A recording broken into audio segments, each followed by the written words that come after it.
So, ito na nga. Ito yung nag-viral ko, yung azelaic acid.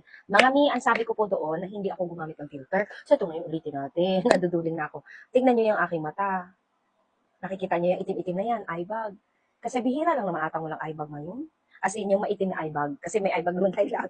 So, yan siya guys. Ganun talaga siya mga mi. As in, ano bang gagawin ko dyan sa pagmumukha ko? 'Di ba? Ganyan talaga yung mukha ko. So, ayan siya guys. Ito po yung ginagamit ko mga mi ha. Ayan, yung azelaic acid. Ayan ha. Ayan, ayan.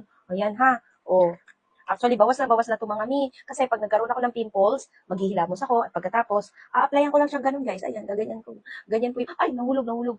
Sayang guys. Kasi, nakakatanggal siya ng pimples or kapag may itim-itim tayo sa face, ayan, matatanggal po talaga siya mga mi. Ganyan po siya. Yung iba, guys, sa totoo lang, hindi nyo na kailangan ng moisturizer dito kasi moisture na po siya, as in, moisturizing na siya, guys. Ayan siya, oh. Maghilamos ka muna. Wala siyang masyadong amoy, guys. Parang yung amoy lugaw. Ay, tama ba? Parang amoy yogurt. Ganun. Yung amoy niya.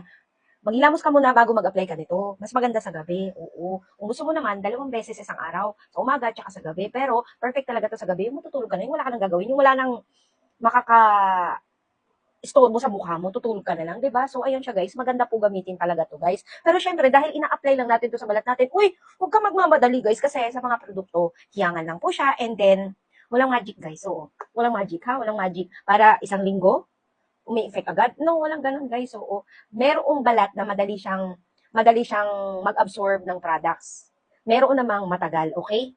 Kasi ako, yung balat ko guys, madaling mag-absorb or madaling kumapit dyan yung product as in, madali siyang umeffect. Tignan nyo naman yung pimples ko dito, nawala na, oh, may kunting, ayan, oh, very light na lang as in. Ito yung ginagamit ko mga minalaki yung ilong ko mga mi, kasi naman kayo eh. O siya, mag-check out na lang kayo dyan.